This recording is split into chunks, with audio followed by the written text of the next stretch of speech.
నమస్తే.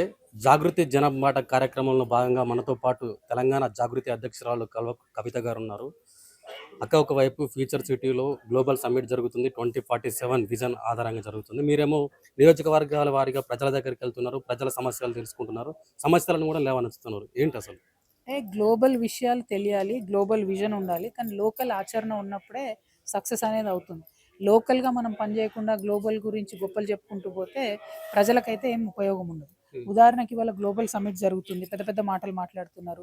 2047లో ఏం చేస్తామని మాట్లాడుతున్నారు. కానీ ఇప్పుడున్న పరిస్థితి ఏంది? ఒక దగ్గర హాస్పిటల్ లేదు మనకు.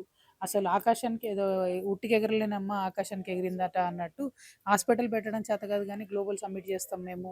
55 ఉన్న మాతా శిశు మరణాలు 5కి తీసుకొస్తాము. ఇట్లాంటి మాటలు మాట్లాడితే నవ్వొస్తుంది. ఎందుకంటే క్షేత్రస్థాయిలో పరిస్థితులు చూసుకొని ఆ తర్వాత విజన్ డాక్యుమెంట్ ప్రిపేర్ చేయాలి. ఏసీ రూమ్‌లో కూర్చొని విజన్ డాక్యుమెంట్ ప్రిపేర్ చేస్తే ఎట్లుంటదంటే ఇప్పుడు రేవంత్ రెడ్డి గారు చేస్తున్న సమ్మిట్ లాగా ఉంటది. 2 రోజులు ఆయన మీటింగ్‌లు పెట్టుకోవడానికి బానే ఉంటది గానీ ఆ తర్వాత ఆచరణ ఏమి ఉండదు. దానివల్ల వచ్చే లాభం కూడా ఏముండదు. తెలంగాణ జాగృతి వెనుక చాలామంది నిరుద్యోగులున్నారు. రేపో మాపో ముఖ్యమంత్రి రేవంత్ రెడ్డి గారు ఉస్మానియా యూనివర్సిటీ పర్యటన కూడా చేయబోతున్నారు. ఏం పిలుపునిస్తున్నారు? అంటే మీ దగ్గరున్న నిరుద్యోగులకైనా, విద్యార్థులకైనా? ప్రధానంగా ఒకటండి. ఎక్కడైనా ప్రశ్నించాలి మనం. అది ముఖ్యమంత్రి అయితే ఏంది, మంత్రి అయితే ఏంది, ఎవరైనా సరే ప్రశ్నించాలి. రేపు ఆయన అక్కడికొచ్చినప్పుడు కూడా జాబ్ క్యాలెండర్ ఏమైందని అడగండి. ఖచ్చితంగా ఎందుకు మీరు జాబ్ క్యాలెండర్ ఏయకుండా మోసం చేస్తున్నారని అడగండి. ఇంతవరకు ఒక్క నోటిఫికేషన్ ఎందుకేయలేదని అడగండి. ఇప్పుడు అసిస్టెంట్ పబ్లిక్ ప్రాసిక్యూటర్ ఎగ్జామ్ ఉంది 14th రోజు. అదే రోజు ఎలక్షన్ ఉంది. ఎందుకు వాయిదా వేయట్లేదని అడగండి. అంటే విద్యార్థుల పట్ల, నిరుద్యోగుల పట్ల ఎవరి భుజాల మీద ఎక్కి ఆయన సీఎం అయినారో ఆయన మొత్తానికే మర్చిపోయినారు, విస్మరించారు ఆయనను కంప్లీట్‌గా.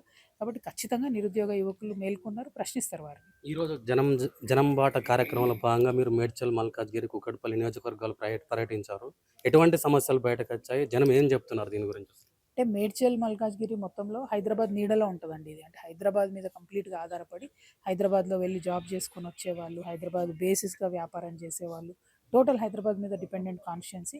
91% ఇదివరకే అర్బన్ అయింది. ఇప్పుడు మొత్తం 100% అర్బన్ అయిపోయింది. అంతా మున్సిపాలిటీకి కన్వర్ట్ అయింది.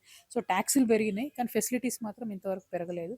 ఆ ఫెసిలిటీస్ పెంచాల్సిన అవసరం ఉంది. ప్రజలకు పనికొచ్చేటటువంటి పనులు ప్రభుత్వాలు పట్టించుకొని చేయాలి. ఇప్పుడు అర్బన్ లోకల్ బాడీస్‌కి డబ్బులు ఇస్తామని చెప్తున్నారు. కానీ ఇక్కడొచ్చినాయని అడిగితే ఏ ఒక్క దగ్గర కూడా అభివృద్ధి కార్యక్రమాలు 2 ఏళ్లలో ఒక్కటి కూడా కనీసం శంకుస్థాపన చేసినటువంటి పరిస్థితి కనబడడం లేదు. సో మనీ ఎప్పుడైతే అర్బన్ లోకల్ బాడీస్‌కి వస్తాయో అప్పుడే ఫెసిలిటీస్ పెరుగుతాయి. అది వచ్చేటట్టుగా చేస్తే మేడ్చల్ లాంటి 100% అర్బన్ జిల్లాలకు లాభం జరుగుతుంది. ప్రజలలో తిరుగుతున్నారు. ప్రజాదరణ ఎట్లుంది? ప్రజలు ఏం మాట్లాడుతున్నారు మీతోని అసలు? మెయిన్‌గా నాకు బాగా నచ్చింది ఏంటంటే అండి, ఎక్కడికెళ్తే అక్కడ ప్రజలు సమస్యలు తీసుకొచ్చి చెప్తున్నారు.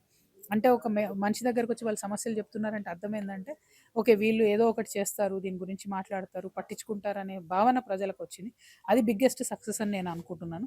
సో మేము మొన్న ఎక్కడికో వెళ్తే కూడా మధ్యలో ఆపి బస్ స్టాండ్ సమస్యలు చెప్పారు. నిన్న ఎక్కడికో వెళ్తే ఆపి ఇంకో సమస్య అంటే మా కాన్వాయ్, మా కార్లు వెళ్తున్నాయి అంటేనే ఆపి సమస్యలు చెప్పాలి అనే ఫీలింగ్ వచ్చిందంటే జాగృతి జనం బాట సూపర్ సక్సెస్ అయిందని అర్థం.